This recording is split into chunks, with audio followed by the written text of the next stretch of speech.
Hey everyone, thank you so much for joining the Behind Company Lines podcast today. We have Yui Vo, founder and CEO of Productfy. Productfy is an embedded finance platform to enable any organization to launch a financial product in a safe, compliant, and efficient manner. Yui, I'm so excited to chat with you and not only discuss your background, your expertise in your field, but also Productfy. And it's really interesting increase in companies offering financial products and companies like yours who are making it that much easier and efficient. I'm excited to not only discuss the product as well, but how it really changes the interaction between companies and the consumers and the behavior of all that. But before we get into all that, what were you doing before you started the company? Yeah, first of all, thank you, Julian. Grateful Sure. for the opportunity to share our story and talk about why we really wanted to do this and the impact it could have on people. Before I started Productfy, I basically ran product engineering and operations teams. Yeah. And so my background is very much as a builder, as an operator, as a developer, coming through the ranks, running engineering, product operations.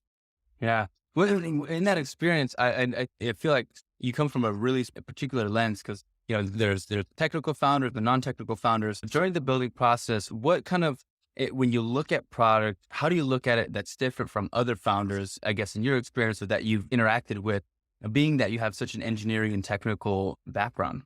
Yes, sir. That's a great question. For us, we started basically focusing on a core competency, what we could do at the time with the resources that we had, and over time learning how to add value. So when it started out, it was like very much an engineering build, but it was very much like, hey, we're going to build a technical product with APIs that solves a technical problem for companies that want to launch finances and embedded finance products. And then over time, we raised a little more money. We then hire a compliance person. And that person, then we added a compliance layer on top of our technical product build. Then we hired a financial operations person. We then added a servicing component to our build. So it really starts out with what is your core competency? What can you deliver that is valuable? And as you raise more money, what can you add on by hiring additional people that brings in their expertise? Yeah. And what was the initial inspiration behind the product or behind Productfy? So I'm a first generation immigrant. And like you hear coming to America, at least for me, you hear a lot about America being the greatest country in the world. Like that's kind of what we believe in. But when we came here, my mom was working 2 full-time jobs. Like it was like two time jobs, like literally 16 hours a day, with time in between the travel and all those things.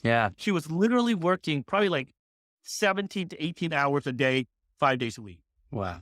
And we were homeless. And there's something very wrong with coming to a country, hearing that you're in the greatest country in the world, seeing your mother work 2 full-time jobs. And I was actually working too. And I was a minor who was working. My mom was working 2 full-time jobs. And yet we still didn't have a secure place to live. There was something wrong with that picture. And so I was very, very interested in solving that problem. My first full-time job out of college was in financial services. And over time, I grew up in the ranks, primarily working, a lot of it is in financial services. And I really thought, hey, there has to be a better financial ecosystem out there that works for everybody. And not just a few who are lucky enough to thrive in it. What were you seeing, I guess, in whether it's societal or structurally or in terms of the fundamental issues? I come from a family of immigrants as well. My family came from Mexico, and they had a similar challenge of just getting the resources and access to resources they need. Is it just the information is not out there? Is it hard to find access to it? Or is it, as my family saw, just a lot of barrier to getting what you need? I think it goes back to like really, really one of our core values of the company, which is empathy. Empathy allows you to figure out solutions to problems. And so when we started this, really ask question of, well, why did your family have access issues? Well, why did my mom have access issues?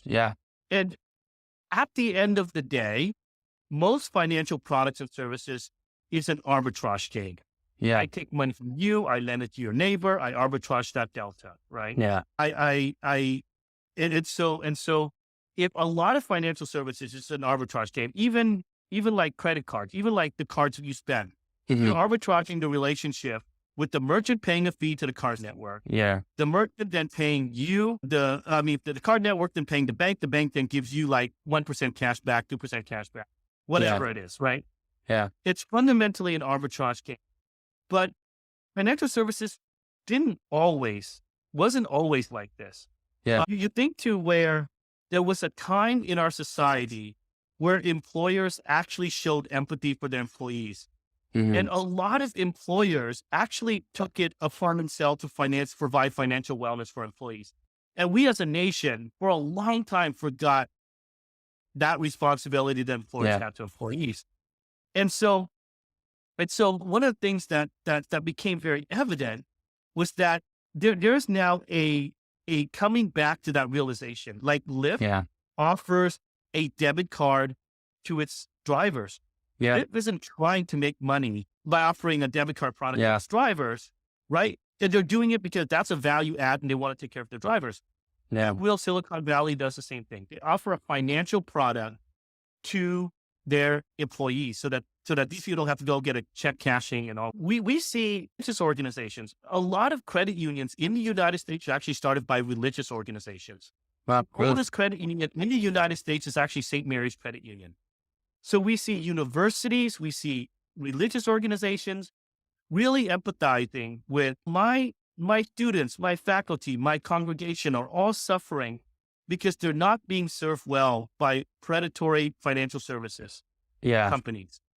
How can I step in and how can I make it a better environment for them? Because my mom struggled to access financial services just as your family did. Yeah. But what she did have is a deep relationship with her church. And if her employer could have also been there to help her navigate it, we probably would have found a way to access a secure living situation much sooner. Yeah. And so it really goes down to the fact that financial services are there to make money. They're not there to really demonstrate any meaningful amount of empathy for the people that they serve. Mm-hmm.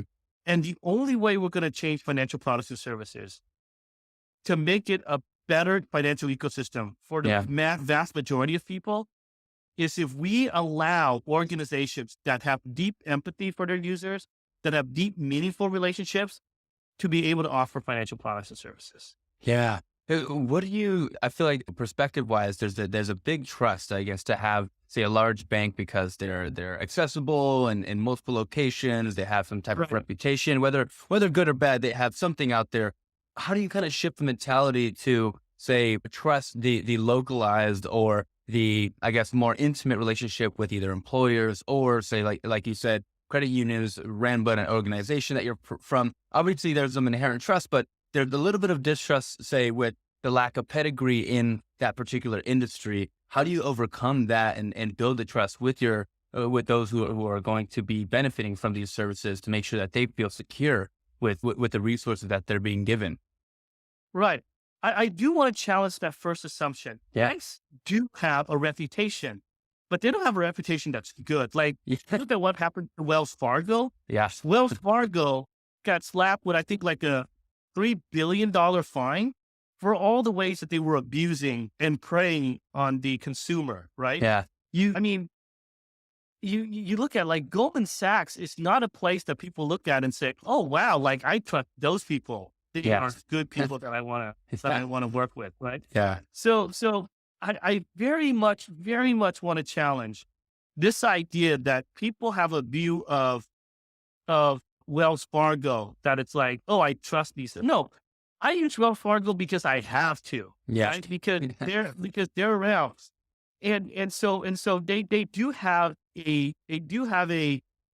reputation, but I really want to challenge if it's one that you really want in market. Now, to me, it's not a potential, like, hey, this may or may not work. Like, you trust your employers to offer a 401k program. Right? That is a huge financial investment. Universities offer card programs, and like we see universities and educational institutions offering financial products. Shopify. If you look at Shopify actually offers financial products to their merchants because they feel like they can do a much better job Yeah. like serving the merchants, then having these SMBs go out there and get preyed on by like Wells Fargo and some of these other banks out. So the reputations of the banks are not anywhere near where you would really trust them. Yeah. And we've already seen great companies, like you think about it, American Airlines.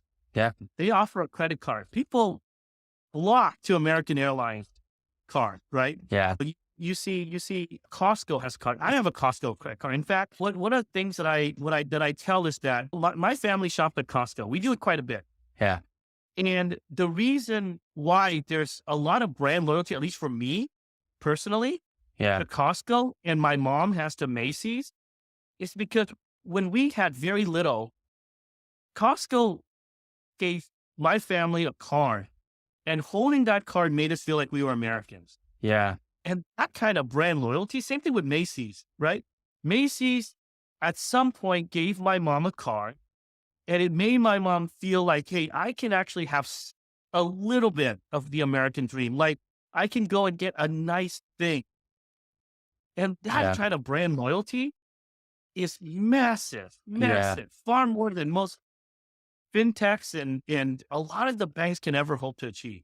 Yeah. Yeah.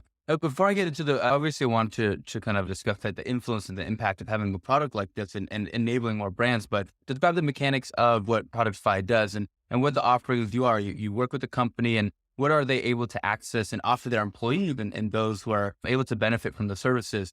Describe the mechanics of Productfy and what you guys are doing.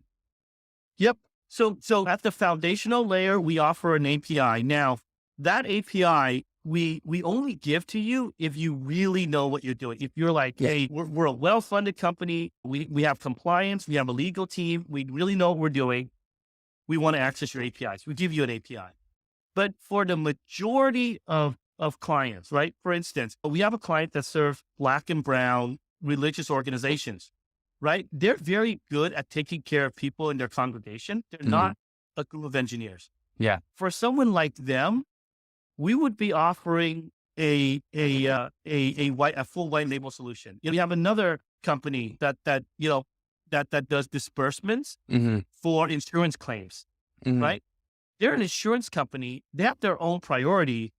We give them a white label solution. We target companies like a company that works with people with mental disability, take care of their social security needs and their medical needs, and they just need a financial product.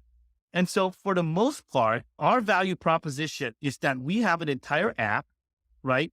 Yeah. That companies, employers, organizations, it is, that wants to offer a specific financial product. Once the bank has approved them as a client, we can get them live. We have gotten them live in under 3 business days. Wow. And so no engineering team, right? No compliance team, no servicing team. We operate all of that program for you. And so what we do is at the top, we offer a full white label solution.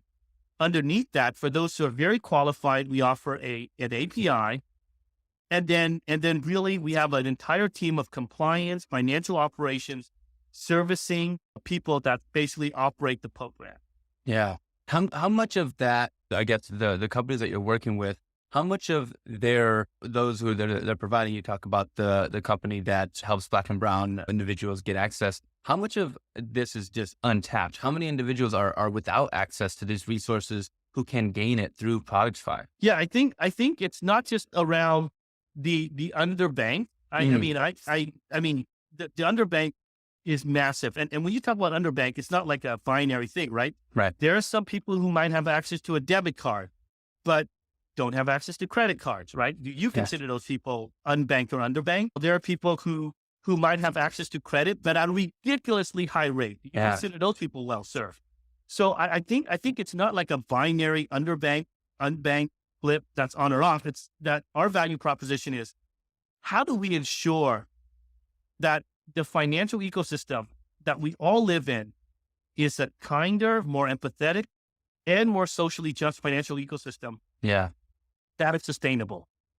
That is what we endeavor to build.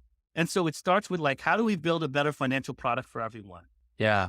And to describe, obviously I can see the incentive from the consumer point of view, obviously having this access and ability and flexibility to not be so burdened by borrowing or using from larger banks. But what are the incentives for the companies? Obviously, loyalty is a huge one, but what are some incentives and benefits that they receive from being able to give those who they're trying to serve access to this type of financial, I guess, these financial tools? Yeah. So loyalty is a big deal, like you said, and it could be a home healthcare company that is struggling to be able to retain the nurses, because a lot of these home healthcare professionals, like the competition for them is ridiculous, right? Yes. So the loyalty of like being able to pay you the day after you work, so you work a day and you get paid the same day, and being able to do it so that it's like instantly spendable, that those are kind of loyalty programs that you mentioned, right? The same thing with like Macy's rewards and like Costco and these kind of programs. Yeah. There's another set of value that is around operational efficiency, right? If I'm an insurance company and I have to disperse funds, getting like a company to say, hey, look, I have all these claims that come in. I have to write them a check, which could get lost, which could get stolen, or I could have them link a bank account, give me their routing number, give me their bank account number that I can transfer money in, which would take time. Maybe they don't trust me. They want to call me and talk to me about, it's just a bunch of things. But if I could just, hey, send in an email, disperse a virtual card that then they can have access to, that they can spend, not only do they get it faster and easier, cost me less money, but also every time they spend, I actually make money back that I can then offer additional benefits to them. Yeah. Right. Yeah. So there are disbursement use cases above and beyond the loyalty use cases. And then there are just the good old fashioned, like, we want to take care of our people, right? It's not for any other benefit other than, hey, we want to take care of our congregation. We want to take care of the community that we're in. So I would probably bucket into loyalty, into just wanting to take care of people, and into like operational efficiency. Yeah. Yeah. And how does that change the landscape for people getting all this access and not being so burdened? Obviously, I was a first generation college student, and having to go through the whole financial process. And I was fortunate enough to not be able to accrue loans, but for those who are unable to have that access to resources or benefits, say federally, how does that change the landscape for the ability to be able to, I guess, purchase what you want to, but not be so burdened by, say, interest or what you have to pay back, and having that flexibility? How does that change the macro environment? Yeah, I think it starts with, like, imagine if your school on freshman orientation, right? There's like freshman row, and you see all these predatory companies that's trying to like sink their teeth into like the freshman class with like a credit card offering. Yeah. Right? Imagine if the universities, and we have seen educational institutions starting to do this, offer financial products. Instead of ruining your credit by offering you the really bad financial products, what if the university said, hey, we're going to offer you a secure credit card that's fully collateralized, you're not going to get in trouble, and we'll help you build your credit. So that when you graduate from school, you actually have credit that you can go and rent a car, rent an apartment. Yeah. You actually have credit history rather than like a destroyed financial status, which is what a lot of people are burdened with. Yeah. Yeah.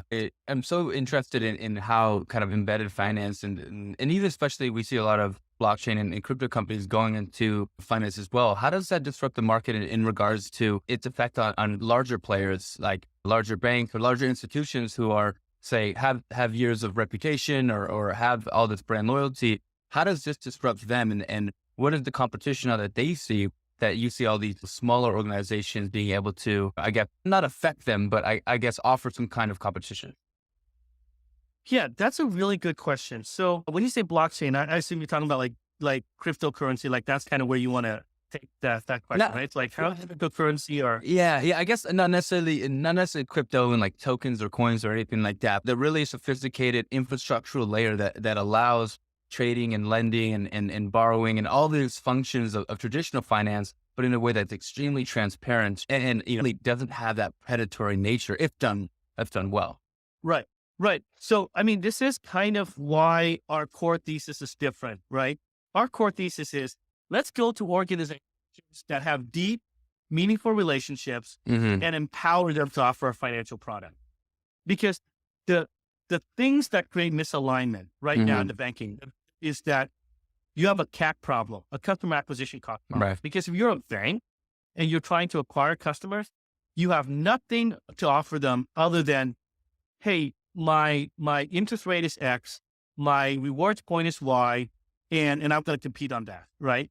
So really, what are you doing above and beyond competing on just like interest rates and rewards and maybe like a few fringe benefits here and there, right? That's why the CAC for financial products is so ridiculously high. That's why a lot of fintechs, honestly, are struggling to get any sense of viable GTM. Yeah. Right. A lot of neobanks are struggling. Even the ones that you know about, their CACs are usually a multiple of their LTVs. Yeah. Which then it's like, well, if all you're doing is competing on interest rates and like benefits of like the rewards program, then your LTV is going to be cut short. Because as soon as I find the next, if you give me 1.5% cash back and I find another bank that gives me 1.8% cash back, I'm going to the other bank. Yeah. Because I don't care. Like, you guys are fungible. Yeah. Right. So my CAC is high, my LTV is low. Yeah. And so for most companies, for most fintechs, for most banks, that is the conundrum. Yeah. The reason why we target organizations with meaningful relationships is that if an employer, and like I said, employers used to be a place of financial wellness. Employers used to care about their employees. Yeah. So if an employer offers you a financial product, they're not trying to make money from you. Yeah. Right. The same way that a bank is, because if the bank is lending you money, if the bank is offering a card, in their mind, I'm like, how am I monetizing this? How am I monetizing the end user? Right. But if the employer is offering you a financial product, the university is offering you a financial product, it's like, hey, we want to make sure you do well. Yeah. Yeah. And so the alignments, the incentive alignments are different. They're much better than a traditional financial institution. And so if you solve that problem, if you solve the problem of like aligning incentive, then you get into much better unit economics, lower CAC, higher LTV, and then just the plumbing, the infrastructure, that becomes relatively trivial. Like, those is just like, that is not a hard, like banking infrastructure is not a hard technology problem. Yeah. Yeah. It's a hard everything else problem. Yeah. I'm so interested. I'm thinking about your business and the model, and obviously the incentives and the benefits line up. And I love what you think, the way it's thought about in regards to their, I guess, motivations are different, right? A core company has a whole different product, and the benefits is almost like it could be a healthcare package in its similarity. Yeah, exactly. Yeah. But if I'm thinking about it, the biggest risk is, how do I say, if you have somebody who's not able to pay some portion of the money back that they borrowed or lended, or there's some, say, risk involved there, as a company, how does Productfy mitigate or help respond to any risk, or any time that things don't go the way that they're supposed to? Right. How do you solve that problem, or how do you think about solving that as a company? And how much of that are you involved with in regards to building and then that whole, I guess, customer success? I think I would call it that. Yeah. How do you tackle that? Yeah, I mean, that's a very, very interesting question, right? And it's a very, very astute question, because it goes to like, if I am incentivized to have to grow at a certain rate, if I have to go ahead and acquire users at all costs, then I'm going to do a lot of things that are like very questionable in my underwriting. Sure. Because I'm just like, this is like what happens when money is cheap. This is like what happened in the financial crisis. You just have a bunch of cheap money. So you go and you just like make all of these bad underwriting decisions, right? Yeah. It's like really bad underwriting position, because you're quite incentivized to do so. Yeah. Like you like Chase Bank recently acquired this company called Frank, which is basically like a huge problem for them. And it was because they're like, all these companies are incentivized. Hey, I just need to show top line growth so I can flip the company and like make a quick buck. And bad underwriting is a symptom of that. Yeah. Because you're just trying to grow. You're just trying to do whatever you can before you get caught so that you can like flip and make a quick buck. When we do our underwriting, it is with the eye towards, how do you build a generational, transformative company that will change the financial industry? Yeah. And for that, there are times when we honestly say, you're not ready for this. Yeah. Like a part of underwriting is to say no. Yeah. Right? And so to answer your question, the only magic that we have is that we sometimes say, I'm sorry, no, Yeah. not going to work. Yeah. Yeah. And it's a stupid, simple approach, but it's one that's kept us outside of a lot of problems that people get into. Yeah, I can see the value in just doing the due diligence to a degree and also setting up companies. And it sounds like a lot of education is involved, a lot of, I guess, advice and advising is involved in that process, which is amazing to see that you're taking that care and attention. Because like I said, one of the biggest risks I'm thinking as a founder is, man, how do I ensure that companies that are offering these products offer them not only as they're supposed to, but that they run well? It's awesome to hear that that's kind of in consideration when you're going through the underwriting process. Tell us a little bit about the traction. Where's the company at now? How many people are using service? How many companies are using services? How many individuals are benefiting? And what's exciting about this next year's stage of growth? Yeah. So we generally don't disclose company financials with parties that, unless they're like investors or something like that. Sure. So I'm happy to talk broad level, right? Like we have clients launch, we have multiple bank partners, and we're right now, next year, we're focusing on like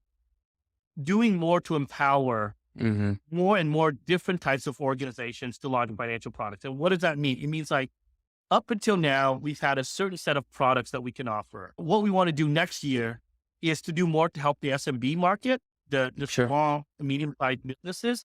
And that requires a certain set of financial products that are different than consumer products. We want to also try to solve the healthcare problem in financial services. And that's something that we're going to be looking to do towards the end of this year into early next year. Because you think about it, a lot of healthcare is financial services. You don't necessarily see it that way. Yeah. And so doing more for insurance, doing more for healthcare, financial products, that's what we do. So up until now, there's been a lot of success with consumer. We started doing some commercial. Right, commercial being like your small mom and pop. Like if I'm a self-starter who has a food truck, or if I'm an Etsy seller, or if I'm someone selling on Etsy, or if I'm a small mom and pop retail pizza shop. Like, how do I better access financial services? We want to grow beyond consumer. We've done that into some commercial. We want to do more to support commercial businesses. And then eventually tackle, like at the end of this year, next year, healthcare insurance is kind of where we want to be tackling. Yeah. And so interesting the approach you took. I feel like it's a little bit more difficult in terms of the sophistication of tackling more consumer face or smaller companies, because there's more involvement and maybe even less foundational, maybe not even financial literacy or competency, but ability with it, I'm assuming the infrastructure that they have. It's so exciting to see how you kind of approach the build there. What are some of the biggest challenges that you face today? Well, actually, I want to talk to that point, because you made a very astute point that I think maybe your listener might have missed. You are 100% right. Yeah. In that the consumer is more complicated than commercial. Yeah. 100% correct about that. And so to your question about why it's interesting that we did that, again, that's a really, really good observation. And if I was launching a FinTech, I would struggle to answer your question, because I'm like, no, I have to go out and figure out how to win users on CAC and all these things. That seems like a really hard thing. Yeah. But that's not what we're doing. We don't target consumers. We target organizations that have existing relationships with these consumers. Yeah. Right? Like I don't have a background to go to church. Yeah. And like talk to people. But one of our clients does. Yeah. Right? They have bishops on their board. I don't have the wherewithal to go into a community that serves people who are differently able. Yeah. But one of our clients do. Right. So again, you asked a really smart question, and I would agree with you 100%. And that's why we don't go after them. That's why we go after the companies. Yeah. That's why, again, it goes back to how do we enable organizations with these meaningful, existing, deep relationships to do it, because we never can. Yeah. And most companies that try to will fail. Yeah. Yeah. So that's again, thank you for that really, really profound question. With respect to the challenges that we faced, part of the challenge of being a venture-backed company is that there are these pressures on you that if you don't control properly, will destroy your company. So venture-based companies are notorious for growth at all costs, Yeah. move fast and break things is one of the things that you hear about. Yes. And that might work well in other sectors.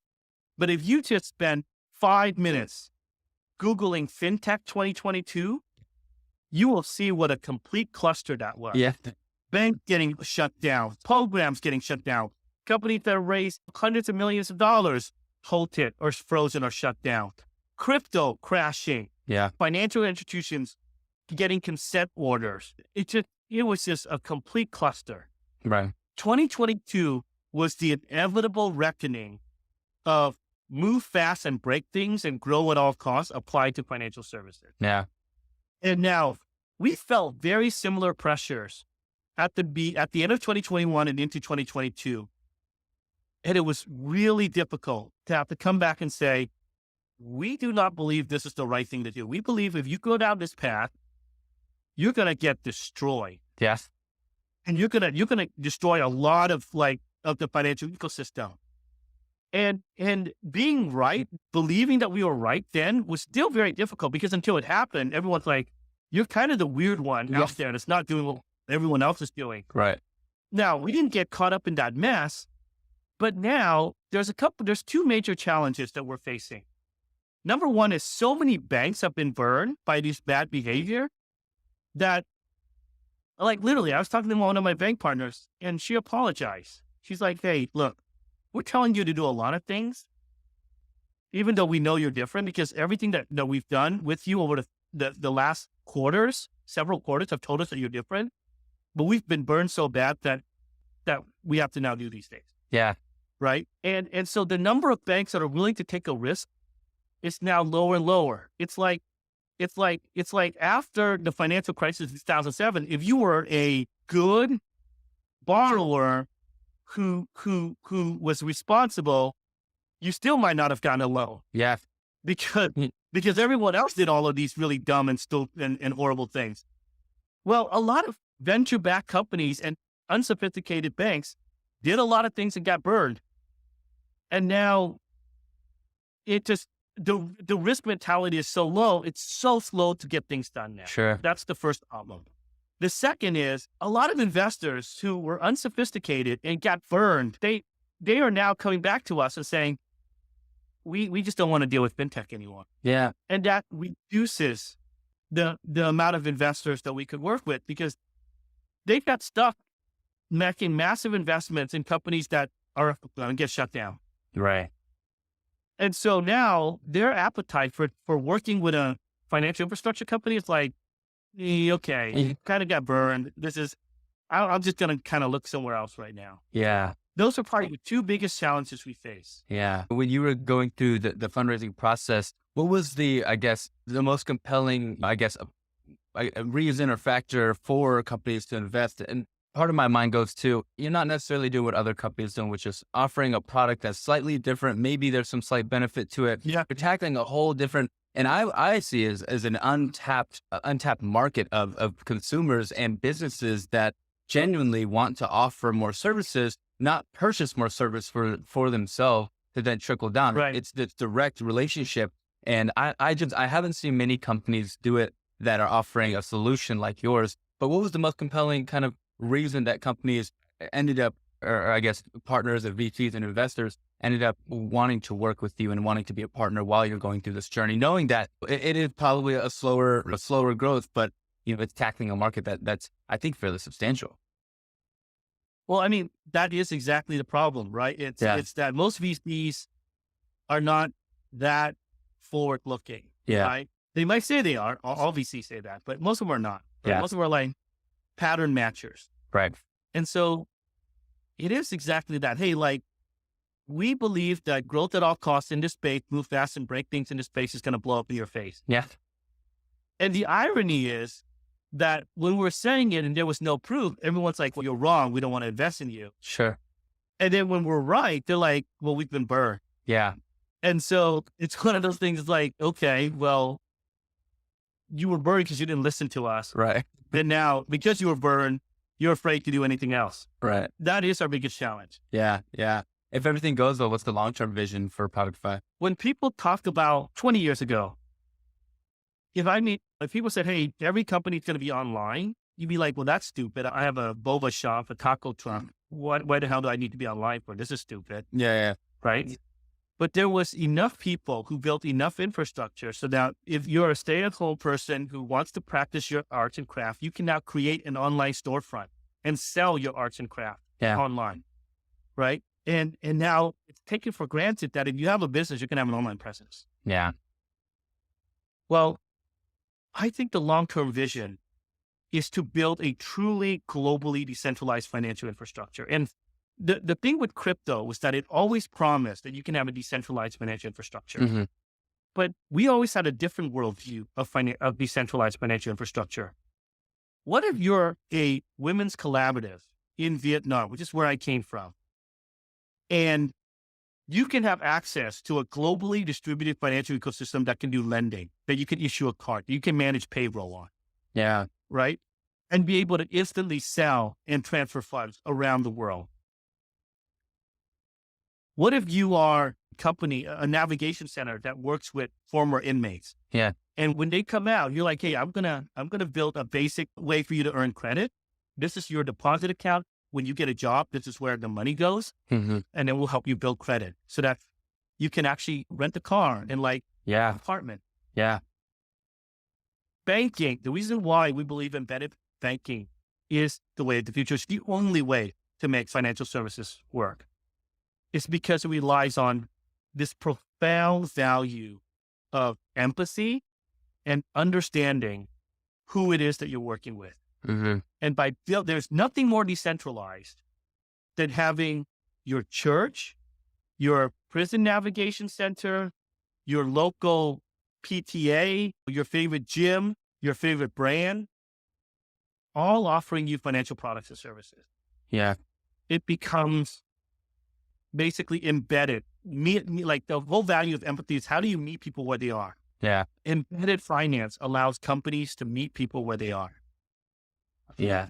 That's incredible. I love the ability and even the two examples you said there. It's decentralized, not in the technology, not what people necessarily think, not in terms of the blockchain technology, but it decentralized in a way that people can get access outside of the normal, or I guess traditional means, which enables them to be a little bit more free or a little bit more independent, or not have such pressures of paying back these services. These services are more in line with supporting them and growing with them, which I think I agree with. There's been a big reckoning of companies who have to be, I guess, more community or more consumer focused with exactly their clients or customers, because we've seen the long-term success of companies prior to that being successful, which is, I think, where a lot of companies are going. I always like to ask some founder FAQs, so I'm gonna give you some rapid fire questions real quick. Sure. What's the hardest part about your job today? Being afraid that I'm letting amazing people down. I work with some of the most exceptional people in the world, and every day I'm just afraid that I'm doing something wrong and letting them down. Yeah. If you were to wave a magic wand right now, what would be the one wish for what your business could kind of inject into, whether it's growth, whether it's offering another service or ability? What would you kind of wish for if you were to have one wish? I would wish for investors who didn't pump so much money into FinTech in 2022, that they are now burned, and in the process burned down the financial ecosystem last year, so that we'd be in a much more sane fundraising environment today. Yeah. Being that you're a former head of engineer, obviously, I'm sure you're running a lot of the engineering function. How do you, as if you're thinking about talent, because talent is so valuable, especially in the early stages of a company, investing in long-term employees, how do you, or what advice did you give to other founders vetting technical talent, being that without having worked with them before, it's kind of hard to understand not only their culture fit, but their ability to actually build what you need them to? What advice would you give to founders looking to kind of vet talent and hire talented people? Yeah. So, I mean, I have some small advantage when I was hiring individual contributors like ICs. Like, of course, like I can do a technical review with them. I have some small benefit from that. But ultimately, as the team scale, I'm not running engineering anymore. I have a VP of engineering. Yeah. And I don't interview people for technical strength anymore. Like that team does it. So I believe it or not, have struggled before I hired this really amazing VP of engineering. I struggled to hire an engineering leader the same way that a non-technical founder would. A non-technical founder might think, oh, I ran engineering teams, therefore, I know how to hire contributors, but like when you hire, and there's a difference between hiring a director and a manager. Yeah. But when you hire someone that you can hand all of the engineering function to, which I've never done before, right? Yeah. I've hired directors of engineering, Right. but I've never hired someone who's I'm handing all of the engineering to. I don't really have that much of an advantage over a non-technical founder. Because at that point, I'm not sitting there saying, I need you to talk me through some technical thing. It's like, do we align on values? What are your thoughts around hiring? How do you think about scaling? And you don't need to have a technical background to work through a lot of those things. So I would say if you're a non-technical founder, if you have to do IC hires or lower level hires, get a friend that you trust that has some background in engineering that can vet somebody. But at the point when you're hiring an engineering leader, you're probably just as capable as I am. Yeah. Yeah. It does an intimate relationship, especially handing the keys over and really trusting that they can not only roadmap, but also build and scale a team that's going to be in line and motivated for the right goal and vision, which is so challenging, but done right. It really is almost, it's like a 10x boost on whatever your business is. Yes, sir. Whether it was early in your career or now, what books or people have influenced you the most? What books are people that have influenced me the most? Yeah. So, I mean, a lot of it is not necessarily in tech. Like one of the earlier books, two books that I read, Freakonomics and Blink. Yeah. And Freakonomics is really around like data-driven insights, and Blink is around intuition. And like for me to reconciling those two things are really valuable. There was this book, one of my wife's favorite books, it's like The 5 People You Meet in Heaven. Yeah.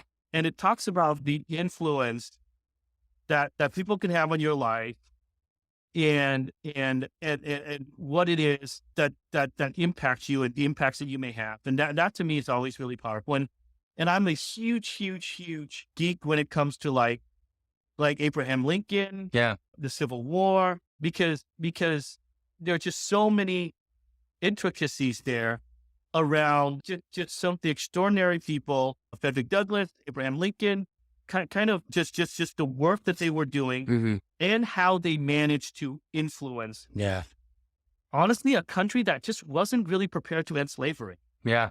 Like even Ron Brown, as like flawed as he was in his approach, like it's just all of these things. How did they manage to move a country that was so dependent on slavery to one that by the end of the Civil War had made a lot, not enough, but a lot of steps in the right direction. Yeah. So really studying how do you become this force for good to get rid of a huge evil in this country. Yeah. And how do you influence people and move people along that journey? Yeah. And all the people, all the effort, all the blood shed, all it took to get there. Yeah. Yeah. It's powerful to learn about other journeys because you can take a lot about their approach or the mentality or even the strategy they use, because people at the end of the day are people and products and services, they might be interchangeable, but we humans are very habitual animals and we follow in line to a lot of similar thought processes. It's always inspiring to hear other founders and what they kind of read and ingest. I know we're at the end of the episode here, but I would love to get your plugs and learn about not only where we can be a part of Productfy and support the vision and mission of the company and yourself included, but where can we get involved? If I'm a potential customer or client who wants to enable and enable services, where can I find you? What are your websites, your LinkedIn, your Twitters? Give us all your websites. Yeah. So our website is productfy.io, productfy.io. And you're welcome to connect with me on LinkedIn. I'm always happy to talk to especially founders. But yeah, connect with me on LinkedIn. Check out our website. There's multiple ways to get in touch with us. And if you're ever unsure, you just want to do it quickly, just send an email to support@productfy.io and it will go it'll get routed to the right channels and someone will be in touch with you. Amazing. You was so excited to not only learn about your journey as a founder, but also the inspiration behind the product and what you're offering, the services and how the grand vision of what you're doing is going to influence and impact, I think, extremely positively the ability not only for people who are maybe not able to access those resources, but companies who want to support individuals that they're hiring. I hope you enjoyed yourself on the show and thank you so much for joining us on Behind Company Lines. Thank you, Julian. I'm incredibly grateful for this opportunity. Of course.